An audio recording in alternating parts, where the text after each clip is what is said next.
us at a convention or within our career. Are there any people under 18 here? Be honest. I'm sure there are. No way. Nobody's Oh, yeah, there she's are. going to be honest. Oh, you guys are honest you. people. Okay, plug your ears. Just kidding. Now I really want to know.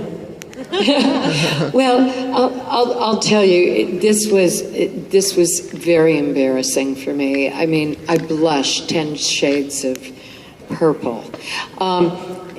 You're sure are you close to 18? He's like 13. Anyhow, you're 13. Well, if you just close your ears, okay? So anyhow, I told this story the other night, but for those of you who didn't hear it, you'll hear it again. But it is a funny story. I was doing this movie, and we were dubbing it into English, and it was an Italian director, and he spoke very, very little English. And I was supposed to be running up a staircase trying to escape from somebody. And so I'm going, and he goes, oh, no, more, faster. So I go, no, more, faster, please, faster. So I go, he goes, faster, you need to go faster. And so I go, and he goes, sounds like an orgasm. I would be mortified. I blushed just listening to that. So did I. That's what I just said. I'm like, oh. I'm a little red. But what did he want? That's what happens when you go faster. Oh, Ellen, I love you. Good night, everybody. That's it, right? Did you keep your ears closed? I think she just got an education. When I was dubbing Yu-Gi-Oh! GX, I played Yubel. This was in New York at 4Kids, and they had this kind of weird setup with two of the sound booths where, like, to get to one of the other sound booths and the engineer room, you had to actually walk through the sound booth that I was in, which didn't really ever happen, like, when you were dubbing. So, like, you know, you don't expect somebody to, like, barge in during your session.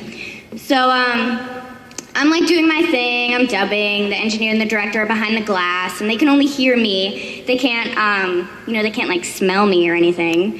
So, it's kind of like, okay, like Sure. if you fart.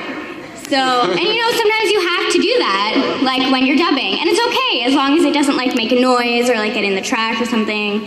As long as you keep it silent, like you're pretty much fine, because like nobody's gonna smell it. So, we're dubbing. We're dubbing, and I just have to fart, so I do. And then, like, literally, like, the second after I do, they're like, oh, hey, Cassandra, somebody needs to get into the other booth. So we're just gonna, like, let them pass through. And I'm like, oh, God, really? I'm like, okay. So the door opens, and this guy walks in that I've never seen before, but he's, like, this kind of, like, older, like, attractive man. And I'm like, oh. So, like, he opens the door, and his face is just, like... And then I look at him, I'm like... And then he passes through, and then I, like, look back at the director and the engineer, and they're like, what was that?